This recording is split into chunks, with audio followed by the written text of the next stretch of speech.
Rest of us, more of Jesus. Because we're Christians. We are people of God. Let's give the Lord a big clap offering. Thank you. Thank you. Amen. All right. Welcome to all those listening sa IC and Bandera.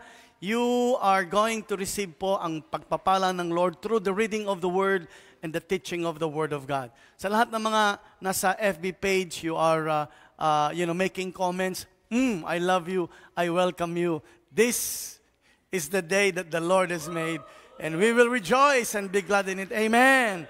Amen. I have so much things to share, and I'm very happy that I made a mistake. Last Sunday I said that this Sunday is the Pentecost Sunday. No, it's not. It's next Sunday. I counted, it's next Sunday. But it's a Holy Ghost Sunday. So today we're going to have two parts of this, and I'm very excited. Gusto ko lang kausapin kayo. My heart is full of love. My heart is full of understanding. And I am aware that soon and very soon, we're going to see our King.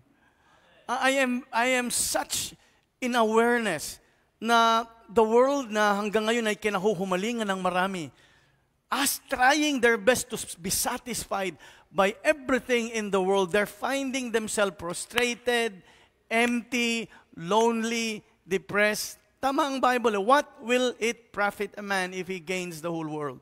Riches and honor and prestige and accolades ng mga tao, will do you nothing when pandemics like this or disaster like this or anything happen or when you face death. Where will you go after you die? Well, I hope walang life after death.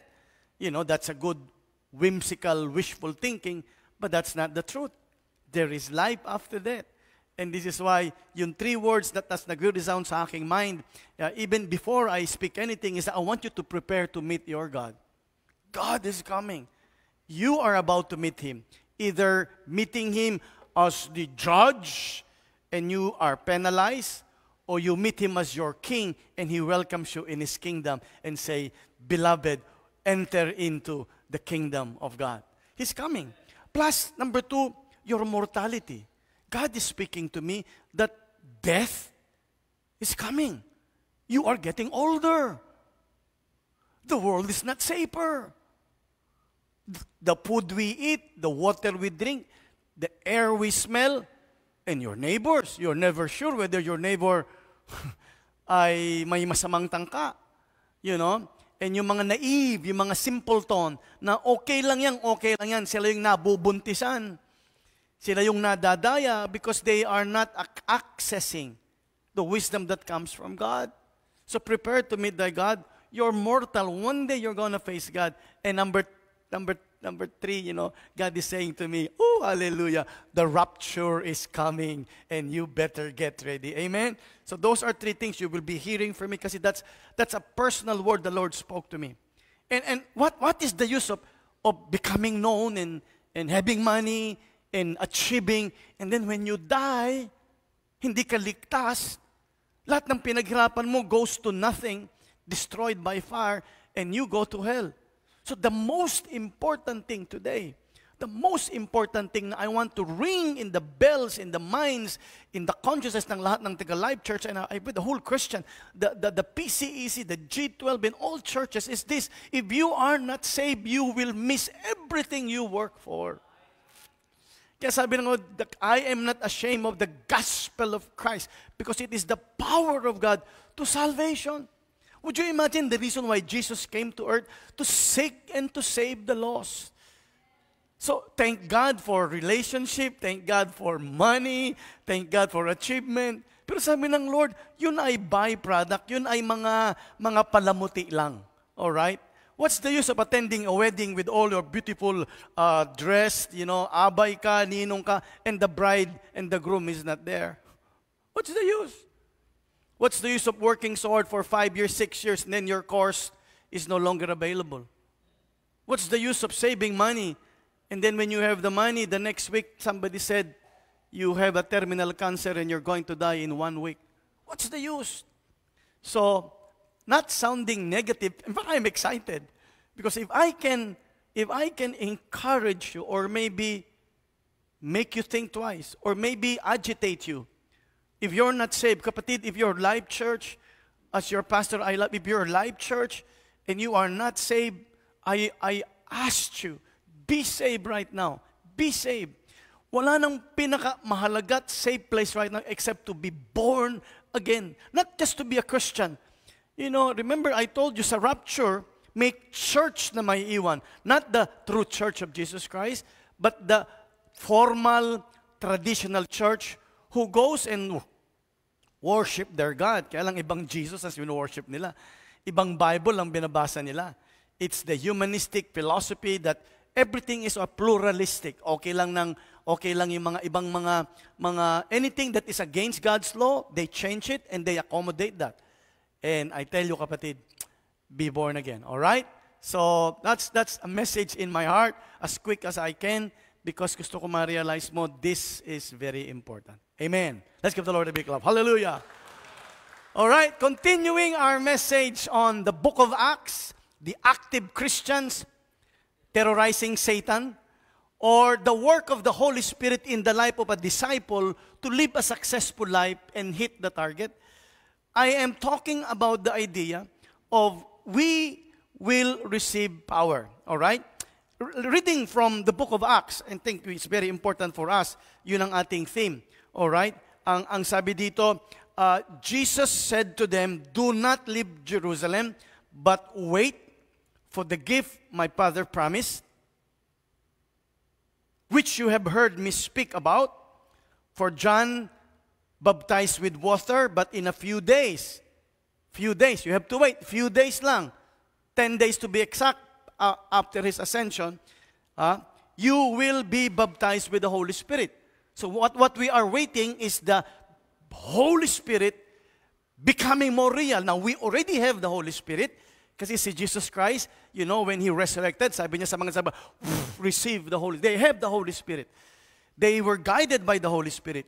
But this time, the Holy Spirit is no longer to be someone outside. It's no longer an idea. He's saying, I am coming through the Holy Spirit. All right? And when you are filled with the Holy Spirit, when you are baptized with the Holy Spirit, something will happen. Ano yung will happen? Just giving you the text.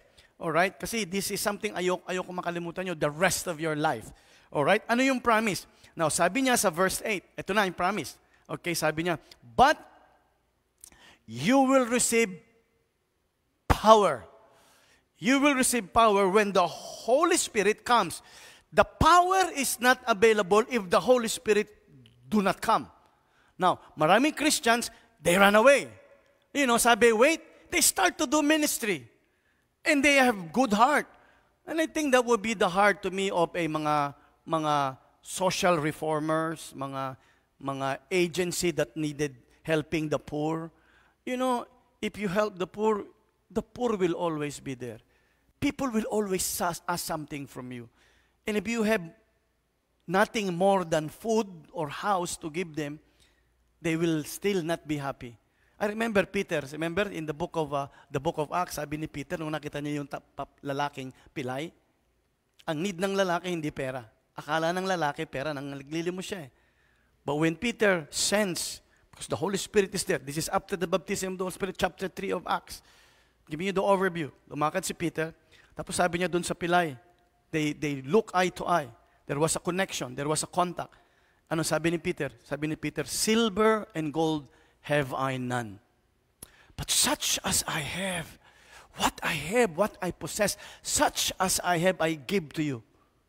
And then what did Peter said? In the name of Jesus Christ of Nazareth, rise up and walk. See, that person, if you give him money, if you give him a housing, he will still be paralyzed.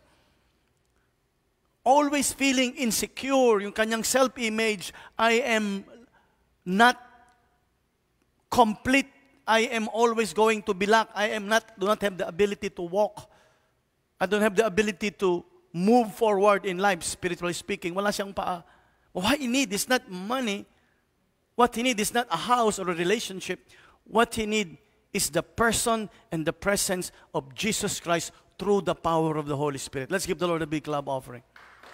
You shall receive power. All right? And I will discuss probably later on and next Sunday about this.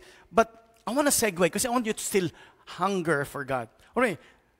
The only way you will receive power, remember, the only you will receive power is when the Holy Spirit comes. The Holy Spirit was not yet given because they have to wait. Why wait? Kasi kung punong-puno ka ng sarili mo, punong-puno ka ng idea, you still feel kaya mo, you will never need the Holy Spirit. Alam mo, ang tao nagbabago lang if they have tried everything and they found out it's nothing. Yun naman yung mga tao, they think pera or career or relationship or Facebook or anything, and they tried. You know, but at the end of you've tried everything. Then you realize, it frustrated me, they left me, they betray me, you know, and I cannot trust nobody, I cannot trust government, I cannot trust anybody. Then you're left alone to yourself. Now, kung wala kang panghuhugutang iba, you will be depressed, and you feel like you're worthless, and you might go doon sa daan na dinadaan ng iba. You will probably to commit suicide and end life. But that's not what God wants. But for those people who realize that kulang sila, wala sila. Remember, again, just bringing you the idea, the disciples felt like their leader died. Yes, they resurrected, but he left heaven. So they were afraid that the soldiers will get them. And they don't know what will happen next. All right? They tried to preach a good message. Jesus was harassed and people don't believe the message of Christ. And so ang feeling nila, they have nothing. Now, in that state, na kulang sila.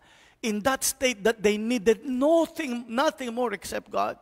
Kasi David was a man after God's heart. Sabi niya, I desire nothing except you, O God. There is nothing in heaven or that I desire more than you. That's why David is always filled with the Holy Spirit, the greatest king in Israel. That's why he's a worshiper. You cannot be filled with the Holy Spirit and not be worshiping.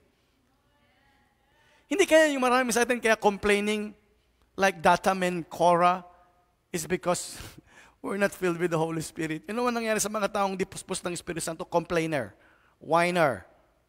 And you know what happens sa mga taong ganon? Yung lupa, bumubuka at nilalamon sila ng problema. But the worshiper, they're always flying.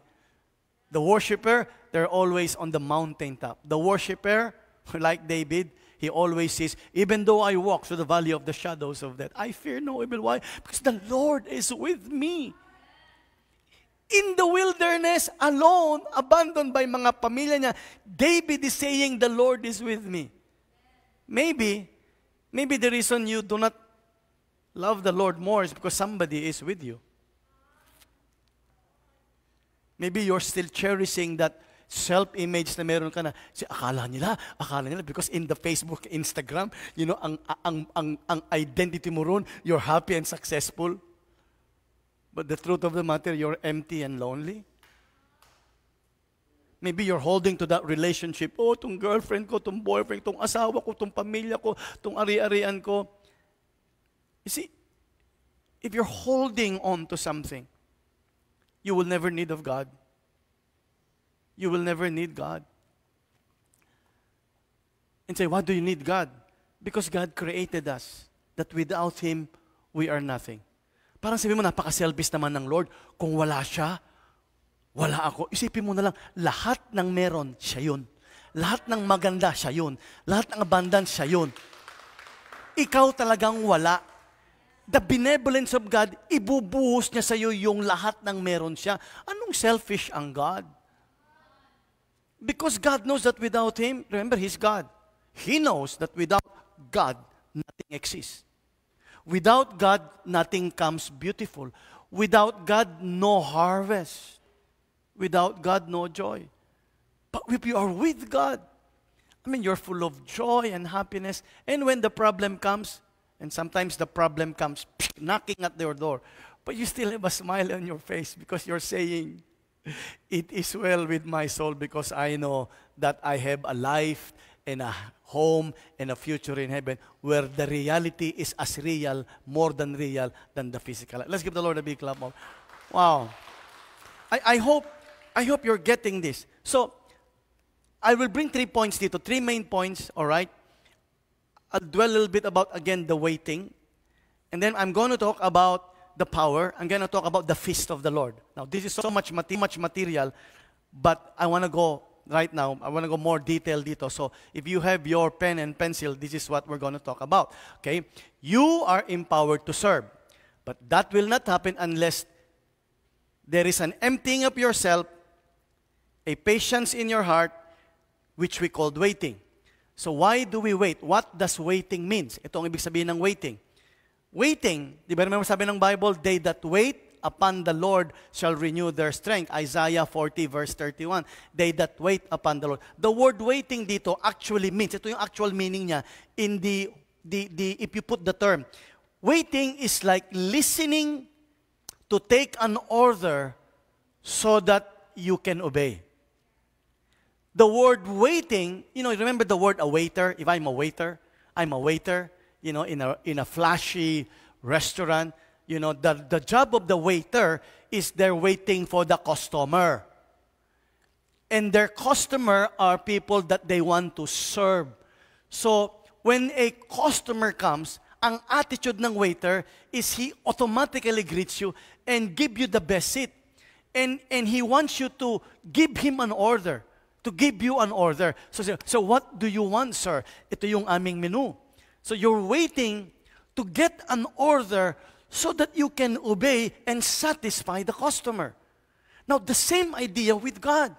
To wait upon the Lord is to listen to Him, spend time with Him, so that He can give us His command, so that He can give us His word. And when He gives the word, it's a good word. We obey the word, and rewards happen to us. Let's give the Lord a big clap. Ang tanong ko, are you waiting? Are you waiting for His command? Are you listening? Are you spending time, or we're always in a hurry? Sometimes, pati yung prayer life natin, in fact, I made mention sa amin prayer time every day. 7 o'clock ng gabi. And sabi ko, I'm realized sometimes when I'm praying, yung prayer ko parang even though magandang idea na, oh, my life is a life of prayer. No, you can pray nakahiga, nakaupo, nakasalampak, and then your mind is engaged. And that's good. That's good. Your consciousness. Pero yung consciousness mo ng worshiping, umiinom ka na ng kape, mamaya kung ano nang ginagawa mo, parang the consciousness also gets away. So sabi ko, Lord, I want to be aware of your presence. So now, as much as I can, when I pray, and I know I'm praying kanina, I'm driving, I'm praying, because I'm communicating. Pero yung essence of really listening and waiting, this is what I normally do. Ito na sinasabi ko sa sarili ko. When I pray, even though nagpe-pray na ako, I want to make some gestures. So I do that, and then I realize I'm praying. Or I kneel down. Di ba meron tayo nagpe-pray, let's pray. Kaganon ka, Lord, we pray. Yes, Lord. Pag time mo na mag-pray, aware ka. Habang naghihintay ka, tulog ka. But you're praying. You said you're praying. Right, so this is what I do now. I make gestures. What I'm doing is, I'm waiting. God, and I'm waiting for His command. Because when He gives me a command, then I can obey His command. Like the command I received from the Lord in my heart, saying, you have to prepare your people to meet God. You have to tell people that I'm coming soon. You have to tell people that there is no more powerful message that they should have than salvation. And this is why I am so excited, because I have a command. Ang hirap naman takbo ka ng takbo, wala ka namang command. Ang dami mong pinag-aligaga ka, but there is nothing that you accomplish. If you have not catch the vision of waiting upon God so that you can have a word, then you will not have the power to do the word. Equals empty life, boring life, or confusing. So, waiting means listening to take an order so that you can obey. Anong components ito? Number one, ang component nito is number one, you're committed to the order. You are committed to the command. Yun ang hinihintay mo, the command. Now, let me segue dito. For a few weeks, this is very personal sa akin. Look at Psalms 19. All right? And I want to read with you chapter 19, 7 to 11. And they will flash on the screen all the scriptures because I want to read with you something so powerful. Something so powerful. Ito ang sabi ng Bible, the law of the Lord is perfect. Hindi mo na kinakalampaltan. Refreshing the soul. The statutes of the Lord are trustworthy, making wise the simple. Verse 8. Please follow me. All right?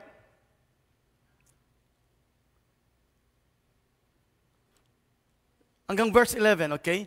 So, I don't think they got it there. Or anong sabi ulit? Sabi dito, verse 8, the precepts of the Lord are right. Hindi yun Acts 1:8 na mali ano? Psalms yan. The precepts of the Lord are right. Yung precepts, it's still the command, it's still the word, it's still the order. The precepts of the Lord is right, giving joy to the heart. The commands of the Lord are radiant, giving light to the eyes. The fear of the Lord is pure, enduring forever. The decrees of the Lord are firm, and all of them are righteous.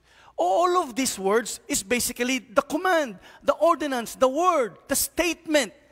In the beginning was the word. So ang sabi ng Bible, when we are listening to the word, sa verse 10, look at this, sa verse 10 ang sabi, all the law, the statutes, the precepts, the command, the fear, the ordinances, they are more, verse 10, they are more precious. They are more precious than gold, than much pure gold. See, the command of God is greater than the diamond and the watch and the ring that you have. It's greater than the bank account. They are more precious than gold. Yea, they are sweeter than honey. Than honey from the honeycomb. Grabe, galing na nga sa loob. Sweeter pa. Look at this verse 11. Now, this is God speaking to me for many weeks. Sabi ng Bible, by them. By what? By the word. By the command. Remember, listening is waiting to get an order so you can obey. Sabi ng Bible, by them, by the word, your servant is warned. I tell you, I pray to God that I will be warned. Ang dami mga traps and bait that the Satan is put. Ang dami mga relationship is broken after broken. And when you are broken as a young pure lady, you have sex and you have sex and you have sex. And if you're a young man, you indulge. Yung purity mo, yung sanity mo, yung sense of value nawawala. Or you lie to one person and lie to another person. Or somebody hurt you in this. All the pain. There are so many baits and traps in life. Satan is like a roaring lion seeking whom he may devour. Nakahanap Satan wasakin ka. Remember John 10:10? The thief comes only to steal, to kill, and to destroy. So by the word of God that you are waiting to obey, look at this, by them, your servant is warned in keeping them. In keeping them. Oh God, I want to keep the word of God in my heart. I'm not always perfect. Ang habang nasa earth ka, you will always feel the weakness, your humanity. Pero that's beautiful because the grace of God is there. Tears in your eyes and say, God, I blew it. And God says, it's okay, son. That's why I want you to trust me.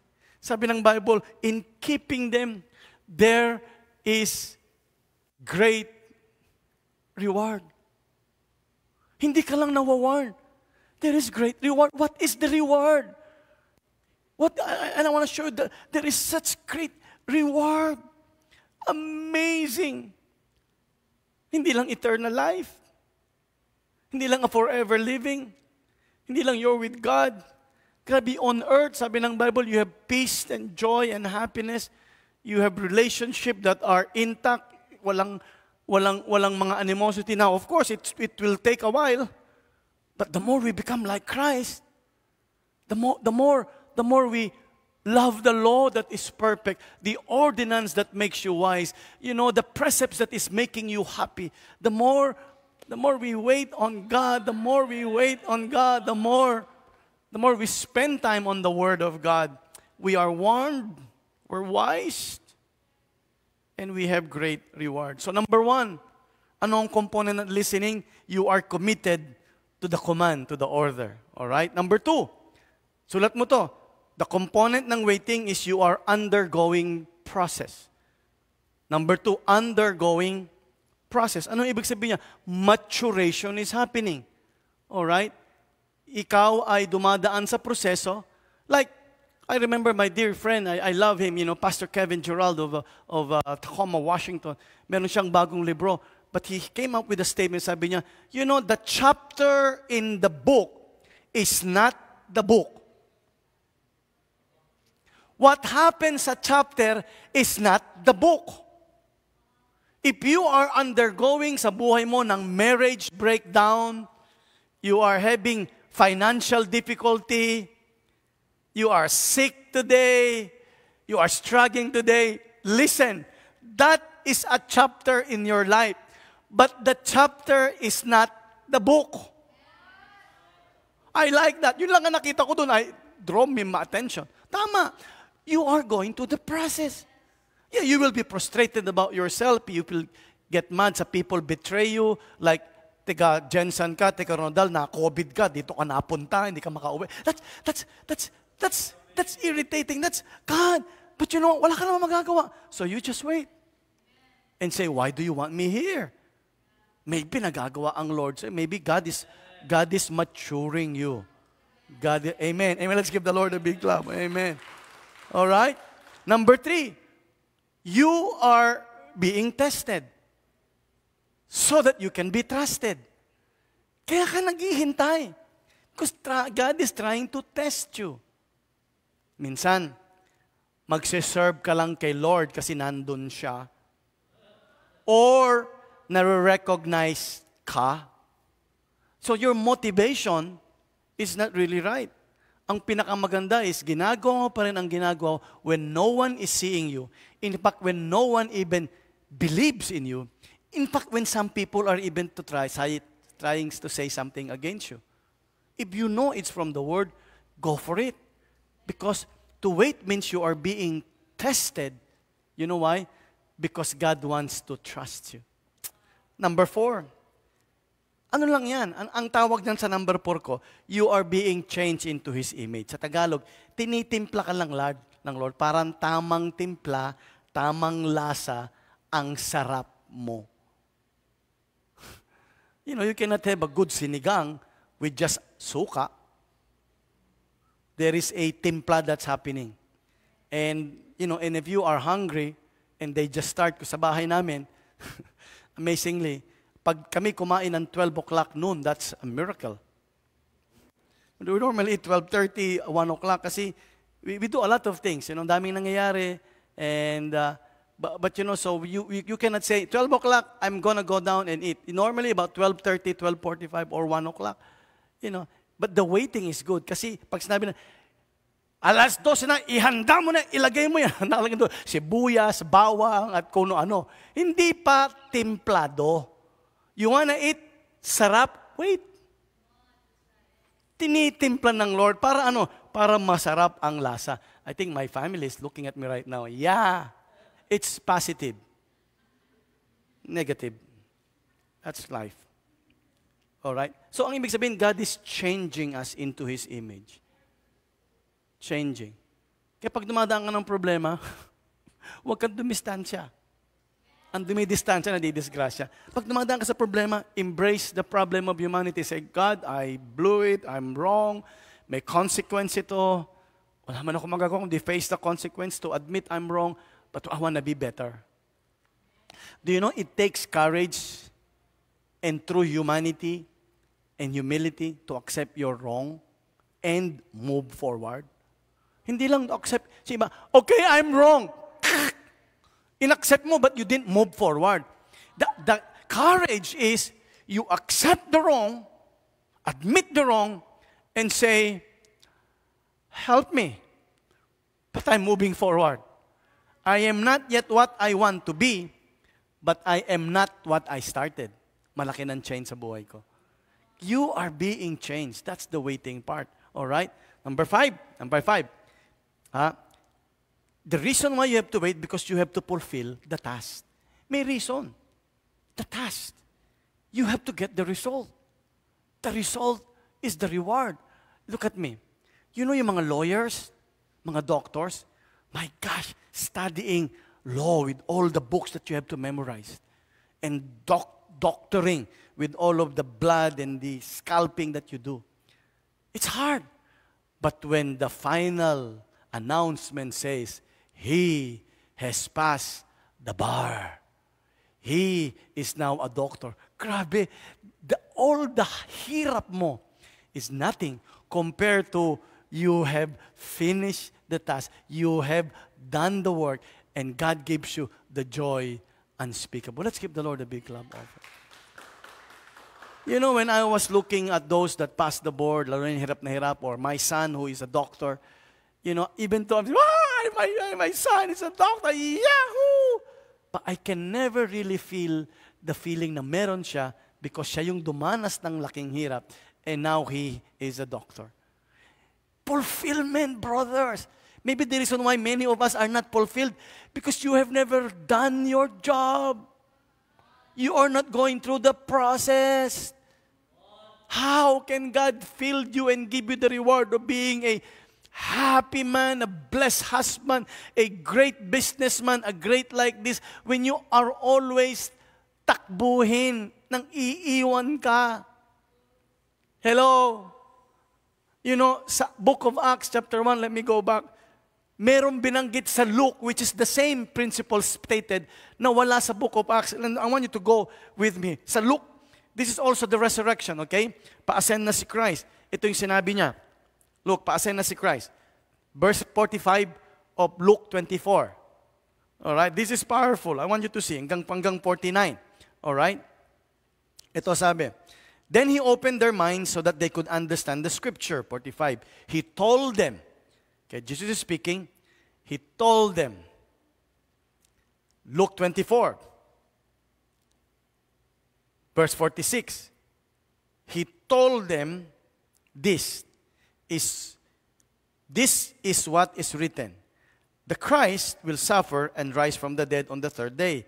And repentance and forgiveness of sins will be preached in His name to all nations, beginning at Jerusalem. Look at 48. You are witnesses of these things. You are witnesses of these things. I am going to send you what my Father had promised. But stay in the city, that's Jerusalem, until, look at it, until you had been clothed with power from on high. See, that's the same in the book of Acts. Sabi niya, you will be clothed with power from on high. But stay or wait until. See, the word until is very powerful. It's a time frame. Until. Huwag kang magmadali.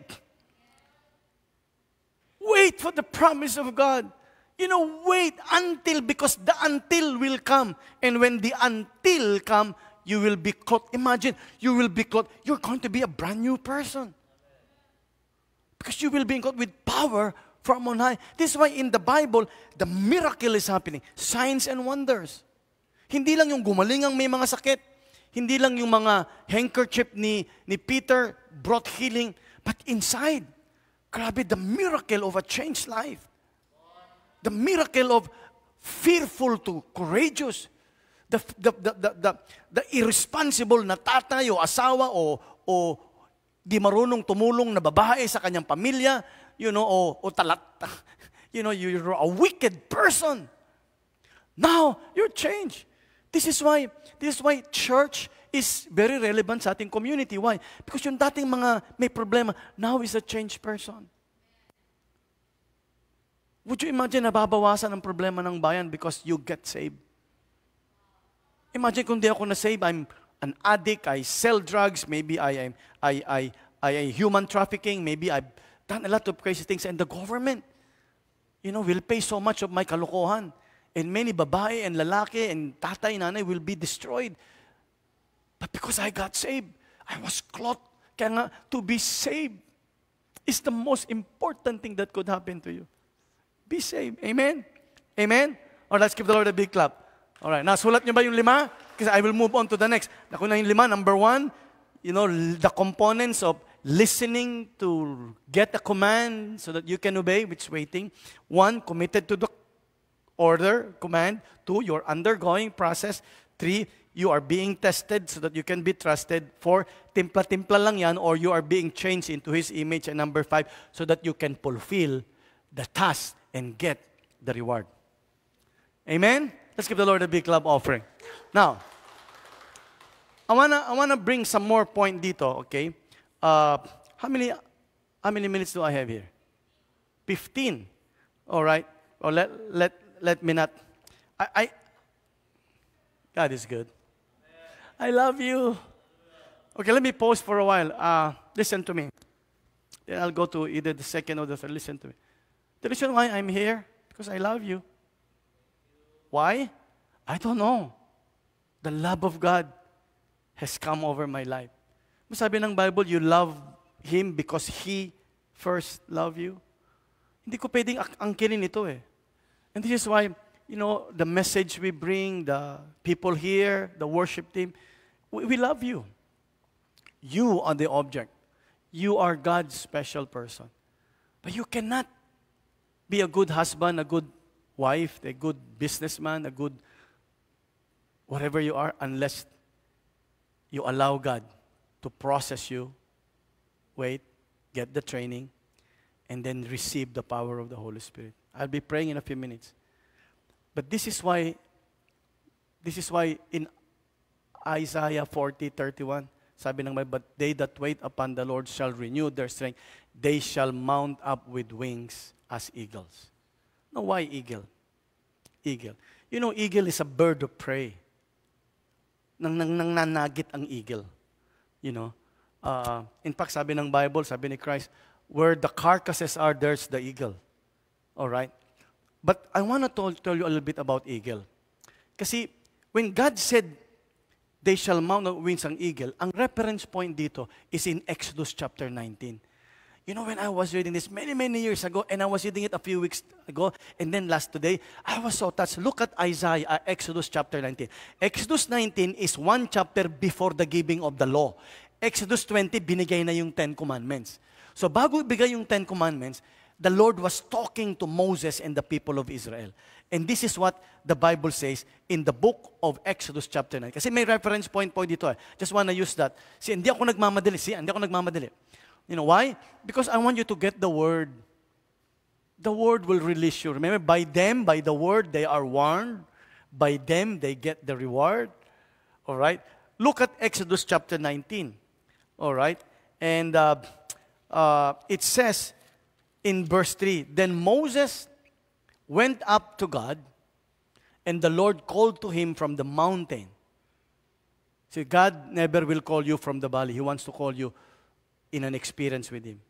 This is what you are to say to the descendants of Jacob and what you are to tell the people of Israel. Now look at that. The word say and tell means you have to preach. You have to talk. You have to say it. Hindi yung, sana maborn again ang ate ko, sana makilala niyo. No, you have to say it. That's the command. This is what you have to say to the descendants of Jacob and what you are to tell the people of Israel. Now, I don't have the time, but Jacob and Israel is the same person. But Jacob is actually Israel. But why is God saying the descendants of Jacob? Kasi si Jacob was the person before he was changed. Ayaw niyang sabihin si Jacob siya. Sabi niya, ako si Esau. Ayaw niyang tanggapin ang sarili niya. But when you begin to accept that you are Jacob, you have problems, God can use you. So God is saying, sa lahat ng mga angkan ni Jacob, yung mga hindi pa kompleto, yung nag-i-struggle, it's okay. Don't worry. I want to talk to you because you will become an Israel. Ano yung Israel? One that succeed. Sabi ng Bible sa Revelation, di ba? To those that overcome. Now, you may have a struggle today, but the more Word of God you have, you will succeed. Palakpakan natin ang Panginoon. You will overcome. Now, but another point na naman, but that's not what I'm going to say. Look at verse 4. You yourself have seen what I did to Egypt. Nakita niyo yung ginawa ko sa Egypt. And how, look at this, and how I carried you on eagle's wings and brought you to myself. They shall mount up with wings as eagles. Now, if you fully obey me, I carried you on eagles. Lahat ng kaaway mo, I'm a bird of prey, I destroyed them. And I carried you on my wings. Grabbing love, grabbing amazing. You know, and because I'm an eagle, I brought you to the heights. Kasi sabi ng God, and I brought you to myself. You know, Christianity is a relationship. Sabi, now, if you obey me fully and keep my commands, by them they're warned. Psalms 19 verse 11. By them they get the reward. Sabi, but if you fully obey and keep my covenant, then, look at this, out of all the nations, stop. Hindi ko maintindihan kung bakit God chose Israel, yung nation. Because wala namang kulturang magandang Israel during that time. The prominent people then were the Egyptians. But God chose Israel when they were nothing. Remember, sabi ng God in the book of Ezekiel, I called you when you were nothing. You are not the treasure, but I chose you. Ang point dito is, maybe that speaks to us. We are nothing, but God chose us.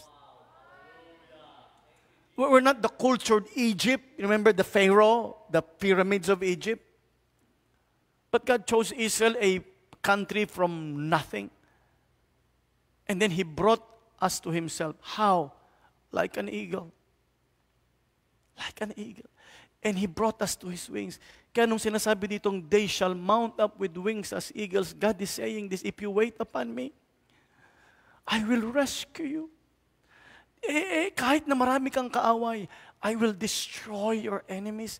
I will deliver you from bondage, and I will bring you to myself. To myself. Relationship. Christianity is not a set of rules. Do not do this, do not do that, come to this. No. It's Him. Relationship. To myself. To myself. Now, if you fully obey my commands and keep my covenant, sabi dito, out of all the nations, you will be my treasured possession.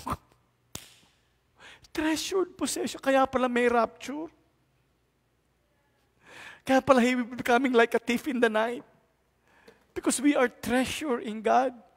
So bago pa dumating ang Antichrist, he will snatch us from the pits of tribulation and bring us into His kingdom. Why? Because we are His treasured possession. Although the whole world is mine. Kaya saying, wala kang magagawa. Wala kang you have no business. Because I own the world. And yet I choose you. Look at verse 6. And then, sabi ng Bible sa verse 6, grabe itong verse 6, you will be for me. You will be for me. Kaya you have to wait. You have to receive the power because you will be for me a kingdom of priests and a holy nation. Look at me. From the beginning, ang purpose ng God is that we all become priests. Ano yung priest? Talk to God. Feel the heart of God. And yet, you represent the people to God. Sa Israel, there was only one tribe that became the priests, the Levites. But originally, ang plan ng God, the whole Israel can come to God. Hindi na kinakailangan ng kumpare-kumare. But you can come to God. Ang point dito, kapatid, is right now, you don't need anybody. May access ka kay tatay. Because you are the kingdom of priests. You can come to God. You can honor God. Imagine you can see and feel His presence. And yet, you represent the people yung problema ng mga tao. You have a responsibility. So kapatid, we're priests to the Lord. Our worship is important. We feel the heartbeat of God. But this will only happen. Ito yung intention ng God before the law was given. Alam mo, actually, this is a very sad story if you know. Kasi, sabi ng Panginoon sa kanila, will you obey? Sabi, yes, we will obey the Ten Commandments. But they never did obey the Ten Commandments. Actually, God is saying, I carried you on eagle wings. Wala pang command, I already took you. Wala ka pang ginagawa, I took you as an eagle. Ang hinahanap ng Lord is, you can say, God, bahala ka na, hindi namin kaya kung anong magagawin namin. Lord, we may fail, but Lord, since you love us, Lord, we just want to trust you and believe in you. Hindi, sabi niya, we will obey the command. You read that in the book of Exodus chapter 19. Kaya sabi ng God, this is another story, but wow, powerful, okay? But let me stop there because I don't have time. But look, if you wait, you will be empowered. God's protection will be yours. You will soar high. You will have a renewed strength. That's the baptism of the Holy Spirit. All right? Now, let's go. Why power? That's part number 3. Why power? But you will receive power. I'm now on chapter 1, verse 8. All right? But you will receive power when the Holy Spirit comes on you, and you will be witnesses. Why power? Look at this. Because I'm going to pray in a few minutes. In the book of Acts, this is the key verse in the whole book of Acts, yung verse 8. So if you want to know the gist of Acts, verse 8. Ano yun? You will receive power and you will be my witnesses. Alright? The primary purpose of the baptism, alright, of the Holy Spirit, is that you will receive power. Yun ang purpose ng why the Holy Spirit will come, so that you will receive power. To what? So that you can be a witness, patotoo. To whom? To all the nations of the earth. So, look at me. The reason why God saved you, and the reason why God filled you with the Holy Spirit is for one purpose alone. So that you can testify. So you can tell the world. Alam mo ba, ikaw at ako ay window display ng God. The will of God is when they look at God, they will look at you. Ikaw, pag nakita ka nila, they will say, look at this person. Grabe, kilala ko to dati. But look how good and how amiable, how peaceful his family is. Yan ang plan ng God sa Israel. When they look at Israel, a small nation, kaya galit na galit ang mga kaaway ng Israel. Kasi pag nawala ang Israel, they can prove the Bible is not true. Kasi ang pangako nasa Israel eh. And that's why God protected Israel. Kahit na maliit na bansa lang sila, I'll show you in our continuous study about the Israel, you will see how small. But God protected. So, saan tayo kumukuha ng mga oranges, ng mga flowers natin, at mga great inventors like an Einstein, movie actors, producers, inventors, most of them are Jewish. Wala pa sila kay Lord. But the promise of God, today, Israel is a very rich country, very rich, very technologically advanced. Now, but the church also is supposed to be like that. Amen. That the church, kaya nga, ang prayer ko, kaya lang maraming church, Christian, pero ampaw. Christian, pero hindi naman alam ang word. That's why I'm laboring on this. But ano ang end result? I have 7 points. Ano ang end result? Read it over. Why God wants you to have the power. Number 1. Okay, 1. So that you can demonstrate the glory of God. Numbers 14 verse 21. Sabi ng Lord, ito pangako ko, the earth will be filled with the glory of the Lord as the water covers the sea. Yan ang pangako ng Lord. Yung glory niya will fill the earth. Sabi ng Isaiah chapter 40. Alright? Isaiah 40 verse 5, sabi niya, and all the nations will see my glory.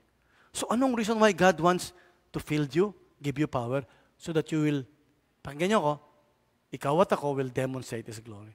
Alam mo, natutuwa ako na, of course, I'm very happy that my 2 sons, are blessed by God. They're gifted, they have talents.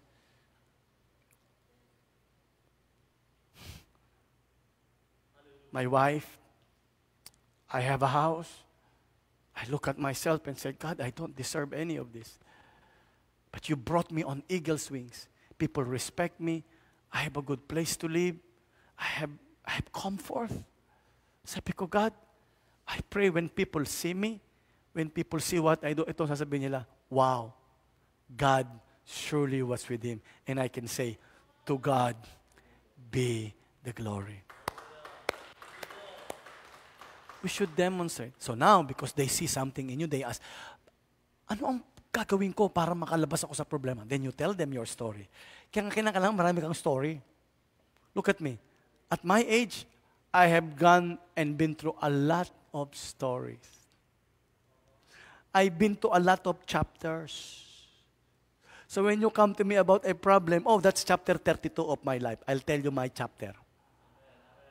Oh, that's chapter 15 when I was beginning. Oh, that was this.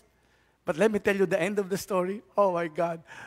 God is glorified and I have been rewarded with a good life and happiness and peace. Palakpakan natin ang Panginoon. And some of you are young. Most of you are young. Grabe. I am very envious of you. Envious positive. You know, I pray that you will experience when you reach even half of my age, or you're nearing my age, grabe yung wealth and strength of who you are. Because you followed God and dare to believe the impossible. Dare to believe. Huwag kang matakot. Because you have the power. So number 1, demonstrate the glory. Number 2, so that you can eat the fruit of the land. Tama? Sabi ng Lord, if you follow me, obey me, you will eat the best of the land. Ibig ko sabihin, ang dami pinagtrabaho mo, wala ka man lang napakinabangan. The reason why He wants to have you the power is that you can enjoy whatever you work for. Enjoy it. That's the plan of God, that we enjoy Him, His creation forever with fear sa Kanya. God doesn't want you to suffer. If you're suffering, it's because of the world we're living in, because of your kapalpakan, but God forgives you if you keep walking, the suffering is a lesson. Number 3, so that you can enjoy peace and prosperity. Kapayapaan. Yung di malirip. Alam mo, sabi ng Bible, the kingdom of God, look at me, I think 14:17 of Romans, the kingdom of God, when God rules, when we are empowered by God, the kingdom of God is not food and drink, but the kingdom of God is righteousness, peace, and joy in the Holy Spirit. Pakibuksan mo yan. Romans 14, verse 17. I want you to see this, so that we can enjoy peace and prosperity. In fact, I see a lot of people, and I'm hearing a lot of people, like Rabbi Zacharias. He died at 74. Romans 14:17, yeah. Diba? But 74 years old. I mean, his life as an apologist, grabe. The first time I heard Rabbi Zacharias was in 82, 83. In Amsterdam, he was young. He was preaching. Grabe itong mamang ito. But then, through the years, he became a respected apologist. Pag sinabing apologist, he present the gospel in such a way as to bring about the scientific, philosophical, whatever, argument to prove the reality of God. Ganun si Rabbi Zacharias. But look, sabi Zacharias, kung alam nyo, matagal siyang meron siyang isang kanyang buto, kanyang back, may mga titanium yan, ang dami niyang pain sa buhay niya. But look, when he died, at his dying age, dying days, I mean, you look at the picture ng asawa niya, silang dalawa, you know, there's joy and happiness. And I like that. I pray all of you, when we die, kasabi tayo, and it's okay lang kung daw nangyari. Ganun. Pero to me, I want to be able to die. And you know, yung dying days mo, you're blessing people. And saying, don't cry. I'm going to be more happy there than here. Don't be sad. Alam mo, karamihan sa mga Christian, they are not afraid to go to heaven. They don't want to go to heaven na. In fact, they love the earth so much that heaven is not even come to the mind. In fact, in their mind, they don't know heaven. Yeah, there is heaven, but no heaven. For the meantime, wag heaven, dito lang ako sa earth. But you never know how powerful the life. So you can enjoy peace and prosperity. Number 4, so you can experience God's bliss and ecstasy. Grabe. This is some kind of a mysterious thing. Pero yung tawag sa akin ng mga tao, alam mo, sira ulo mo. Ba't mo binigay yung pera mo? Sira ulo, may problema ka na, ngiti ka pa. Because they don't understand the peace and bliss that we have as Christians. You will experience that. You will demonstrate. Number 5, you can bless the nation. Alam mo, kaya tayo tinawag ng Lord, ini-empower ka, balik ka sa Genesis 12. Sabi ng Panginoon, Abraham, pag sumunod ka sa akin, iniwan mo ang lahat ng yan, I will bless you. I will make your name great. Pati buksan mo nga Genesis chapter 12. Alright, verse 1, 2, and 3. I will bless you. I will make your name great. Yung mag-bless sa'yo, i-bless ko. The Lord said to Abraham, go from your country, your people, and your father's household to the land I will show you. See, by faith. I will make you into a great nation. I will bless you. I will make your name great. And you will be a blessing. Verse 3. I will bless those who blessed you, and whoever cursed you, I will curse, and all peoples on earth will be blessed through you. Look at me. binabalik ng Lord sa New Testament. Alright? We want to bless the nations. Number six, yung rule ng God so that you can demonstrate the rulership of God sa buhay mo. Now, I want to show you, because this is going to be our next study, I will show you where we are in the prophetic calendar of God. Can you show this? Okay, I want to show you the picture. Tayo po right now, in the fiesta ng Lord, kasi remember, do I have time? Okay, because the feast of the Lord, this happened on the day of Pentecost. Alright, there are seven fiesta sa Israel. Okay, there are 7 fiesta. 4 na fiesta ay nangyari na prophetically in the time of Christ. Alright? So, okay. Can you get the number 1? Ito yung mga, okay. I show you the 4 pictures. The 4 pictures I first show you. Did you get that? Yan. Ito yung, that Christ is the fulfillment of the feast. Okay. Sa Passover, the first fiesta, pinulfilled ni Christ when He became the Passover lamb. He died, He became the lamb sacrifice. That's the unang fiesta sa Israel. Celebrated yan, normally between April, May. The next fiesta, kasunod dito, is the Feast of the Unleavened Bread, na fulfilled din yan ni Christ. Alright? In AD 32, He became the unleavened bread of heaven. Then, the Feast of First Fruit. Alright? Dire-diretso lang tayo dyan. Okay? Yung bago magkaroon ng Pentecost, kinukuha nila yung unang harvest, unang week, and then they as a sign that the blessing of God has come. Then, the Feast of Pentecost. This is fulfilled by the promise of the Lord Jesus Christ, when the Holy Spirit came. This was the birthday of the church. This is now the period where this is now our time. Now, next slide. May break. Bago matapos ang 5, 6, 7, may gap. The gap of 2,000 years. Itong gap of 2,000 years or so has allowed the light of the gospel to go forth into the nations for the Gentiles to be evangelized. Ibig sabihin, hindi Israel ang focus ng God. Alright? Remember, ang tanong sa Acts 1, Lord, i-establish mo na ba ang kingdom ng Israel? Sabi, it's not for you to know the date and the time. But this is what I want you to do. Wait, because the Holy Spirit will come and you will be my witnesses. So today is the day where the church is so alive. Tayo ay ginamit ng Lord, Gentiles from Israel, we now become the recipient of the glorious gospel. Nakatago ito. In fact, Paul said, this is the mystery hidden. Ano yun? Christ in us, the hope of glory. Sabi ng Bible, hindi nakita ng mga tao, yung tinatago ng Lord, ano yun? The birth of the church. Ikaw at ako will never be saved because we're not Israelites. Gentile tayo. But God allowed, bago dumating ang end time, that He gave a gap. Right now, ginagawa ng Lord, gusto ng Panginoon, lahat ng nakikinig. Yung makikinig, kasi hindi lahat makikinig. Lahat ng may uhaw sa Lord, hindi lahat ng uhaw. But those whom God will call, whom God will touch. Kaya kayo mga taga Life Church, I love you and all our networks.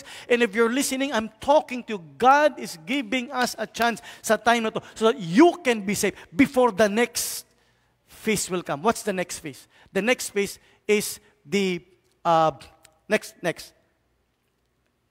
is the Feast of the Trumpet. Remember that? Okay, hindi pa to fulfilled. And this is probably the rapture of the church. Okay, then the day of Pentecost, the day of atonement. Atonement na yan. Sisingilin na ng Lord lahat ng kasalanan mo. And then the Feast of Tabernacle where Christ will come as second. Pakita natin isang video. Okay, in the whole thing. Yeah, the whole thing. Because I'm gonna show you this because we're gonna be discussing in the next coming weeks. Remember? Look at that. Passover, alright, sa taas, pinulfill ni Christ when He died on the cross. Next slide, yung putol na slide. Alright? Go, fulfilled. Next slide. Can we give the whole thing na lang ulit because I don't have the time. I'm sorry, the whole thing.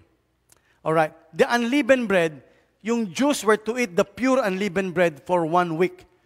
Ibig sabihin nito, this is Christ who paid our sins and we are now clean of our sins. He had become our life. First fruit. The first fruit of the spring harvest were to be sacrificed at the temple. Si Christ has risen from the dead, who became the first fruit of the many. That was fulfilled when He resurrected from the dead. Siya yung first fruit. Pag may first fruit, tayo yung kasunod. Kaya, handa ka na. The Pentecost of the Feast of Harvest, this marked the summer harvest when many crops were available. And this was fulfilled when the Holy Spirit came. Many, many people were saved. Look at the last three, we will talk later on. But the next, this one, I want you to be prepared. The next feast, and it's coming anytime. Kasi walang sign, but it's coming anytime. When the trumpet are sound, nobody will hear it. Maybe it's a kidlat. Maybe it's a kulog. I don't know what it is sa mundo. But for Christians who are listening to God, my sheep hears my voice. And if you are like saved by God in the eagle to Himself, when the trumpet sound, you will listen. Kaya nga kapatid, if you are not prepared to listen to God's word, when the sound of the trumpet comes a rapture, you might not be there. And this is why I'm appealing to you. Now, I will be ending because I want to be able to pray for you. Now look at me. I gave you an uhaw, but enough material in the beginning part. I gave you an uhaw of what's going to come. On the day of Pentecost, which is going to be Sunday, this coming Sunday. Look at me. I don't know why this last 3 or 4 Sundays very, very personal to me. You know, because number, I really sense. It's like I'm sensing something is happening. Dalawa, sa mga hindi tunay na anak ng Lord, dalawang mangyayari. They will fall away, or God will begin to bring conviction that they come to God. That's going to happen. If you're not serious, I tell you, Satan is so powerful, he will pull you away, snatch you out from God. But, kung may iyak sa puso mo, this is also God's way of saying, anak, I will show you the word, and this is going to be the time to repent. Bumalik ka na kay Lord. Huwag mo nang laruin niyang mali na yan. Huwag ka nang magkaanip ng idea. If you really have a longing for God, stop living for yourself. Iwanan mo na yan. Kaya, yes, a few days ago, sabi ko, I was reciting aloud, I am crucified with Christ. Nevertheless, I live, yet not I, but Christ lives in me. And the life that I live by faith in the name of the Son of God. That's Galatians 2:20. So number 1, if you are not really serious, I don't know whether you're saved or not, I don't know whether you're coming to church or not, I don't even know whether you're a cell group leader, I don't know. Ito lang alam ko. I want to pray for you. Go back to God. Be sure born again ka. Because if you're not, sayang ang lahat. And Satan will laugh at you, and you will meet the Antichrist, and you will die a horrible death in the book of the Bible in Acts, in Revelations 21. But number 2, I want to talk to the Christians. Alam nyo, ang daming gustong gawin ng Lord. And yet, hindi natin natatanggap because we're focused on other things. Social media. The fear of what's coming, pandemic na ito. Or you're listening to the walang Diyos, cruel ang Diyos, kailan ganito. And then the appeal of sexuality and the senses, the appeal of pride of life is becoming so strong.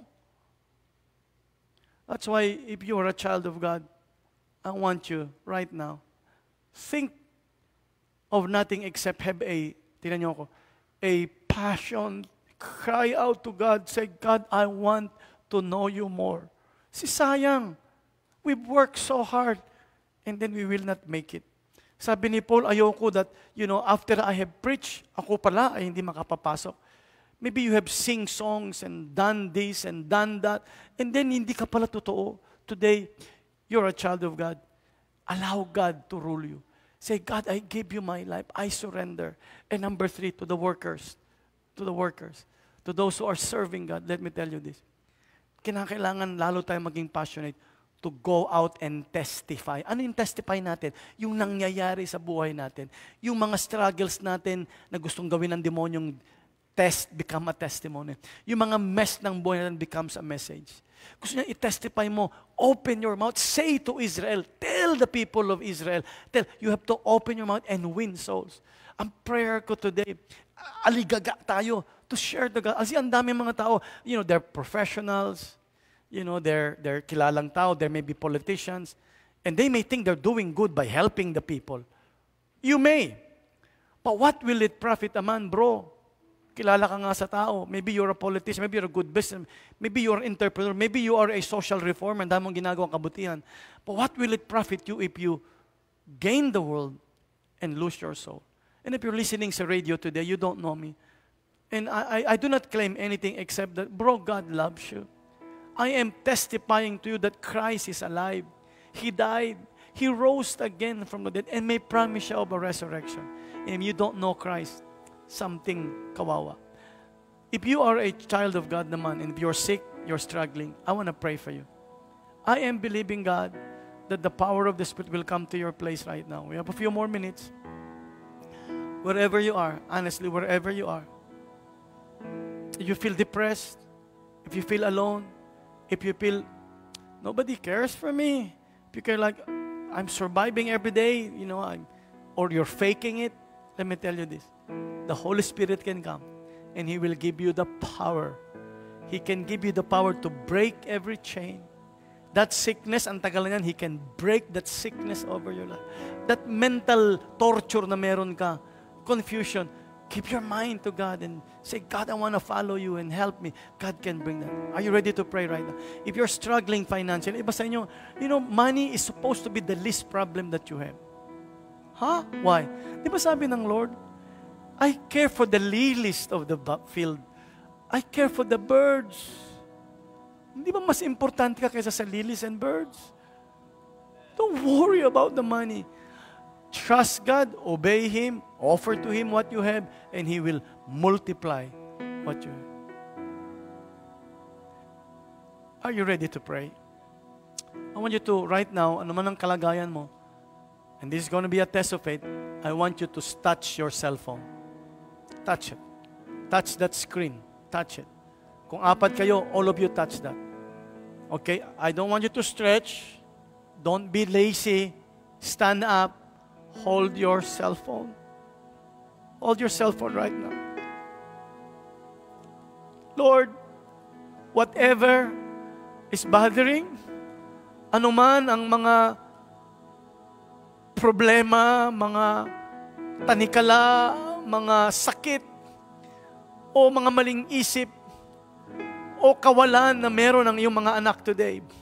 Lalo na yung mga hindi ligtas, Lord. Hindi niya alam kung sabay pupunta sa langit, kung sabay talagang lumalakad ng matino, at alam niyang mali siya, Lord. Right now, anuman ang sakit, problemang dinadaan ng katawan, anumang pangangailangan pinansyal, anumang problema right now, Panginoon, oh Lord, I ask you, by faith with thanksgiving, touch right now.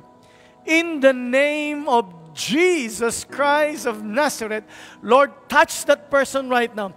Lord, at the point of our faith, I want you to open your and thank God. Say, God, thank you. God, I know, I release today, Lord. I release deliverance sa lahat ng mga mali, lahat ng mga bisyo, lahat ng mga ugali, lahat ng kasamaan, lahat ng kalaswaan. In Jesus' name, I break that and I release the spirit of purity and power and hunger for God. And Lord, I pray for healing of every sickness. Healing of every sickness. Sakit sa balat, sakit sa katawan, Lord, sakit sa puso, sakit sa dugo, whatever is bothering them, even that cancer and diabetes, in the name of Jesus, I speak the healing power of God. I receive that, Lord. You shall receive power. And we want to testify, Lord, that the God we serve is a God that heals all our disease. And Lord, I pray right now, Lord, show them that you can provide for their needs. Siksik, liglig, at umaapaw. Right now, as their hands are stretched, I'm gonna pray, and I would say in the name of Jesus. And I want you when you hear the name of Jesus, when I pray that, I want you to say, I receive it, and then begin to thank God. Here we go, all right? Now, look at me, touch that screen. Now, by faith, hallelujah. Father, I pray all of these prayers with much thanksgiving and praise because you have answered our prayer. And Lord, right now, by the power vested upon me as your servant and based on the word of God, I pray that in the name of Jesus, receive that. Come on, lift up your hands and let's worship the Lord. Oh, hallelujah. Keep me outstanding. Come on. Hallelujah. Leave me astounded. Leave me amazed. Receive it, kapatid. Show of your Receive it in the name of, receive it in the name. Hallelujah. We're waiting with worship. We're waiting with praise for the almighty presence of God to be made. Leave me astounded. Leave me amazed. Hallelujah. Show of your love. Hallelujah. Let heaven invade. Hallelujah. We're waiting with worship. Hallelujah. We're waiting with praise for the almighty presence of God to invade. Spirit fall, open the heavens door. Hallelujah. We're waiting with worship for more. Hallelujah. You're the only love that satisfies me. Whoa, Lord, we run into your loving arms. We're safe and secure in your love. You're the only love that satisfies me. Alright. Sa mga radio listeners natin, ako po si Pastor Rancho ng Life Church. Gusto kong malaman nyo, in the midst of this pandemic, in the midst ng ating situations today, ang daming boses na pwede mong pakinggan. Ang daming mga mensaheng pumapasok. In fact, we don't know what is true, what is right, false. But I want to tell you sa lahat ng listeners, find it in your heart. Look at what's happening. And ask God, mahingi kayo ng panalangin sa Diyos na ganito. Panginoon, kung totoo ka, magpahayag ka sa akin. Magpahayag ka.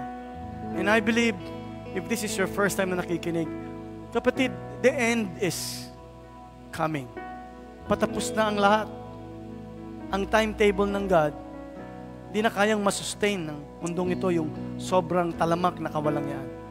And the next event is a one world ruler of the world na kikilalanin ng lahat.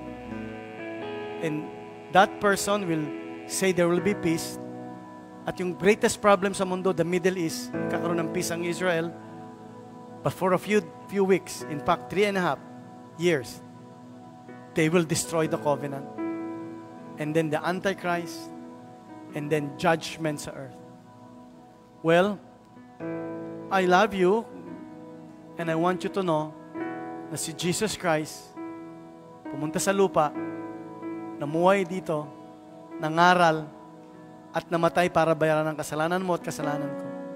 And if you give your life kay Jesus and follow His word, I tell you kapatid, we are here to help you. Ang Life Church wants to help you. Connect with us. Talk to us.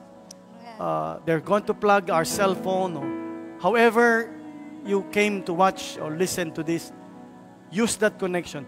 But we are here. I want to testify sa inyo. I want to proclaim and witness. Totoo ang Diyos. He loves you.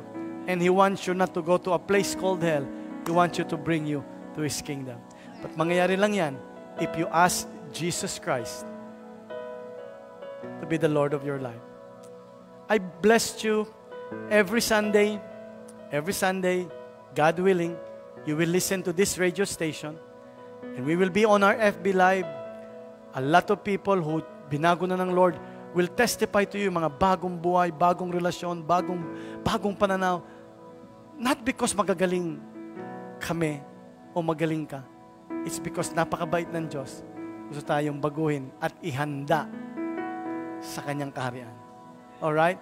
So as I close today, sa FB Live, ano nyo yung inyong mga pictures, alright, or comment sa hashtag Live Church Online 0524. Alright? And to all of you watching na nagko-comment, I'm unable to see that because I'm here. But sa lahat na nagko-comment, sa lahat ng sinabi ko at nakausap ko and you're watching, I blessed you. We're going to worship the Lord one song. And can we sing that again? Leave me out astounded. You know, shocked. We sing that almost every night sa aming prayer because we felt like, God, oh God. And can you flash the lyrics? Okay, lyrics mismo, yung kanta ng ito, okay? We want the lyrics bigger. I want you to join us. And then we're going to close this in a word of prayer, right? Hey, this is Pastor Ancho from Live Church. We love you, and may the Lord bless you.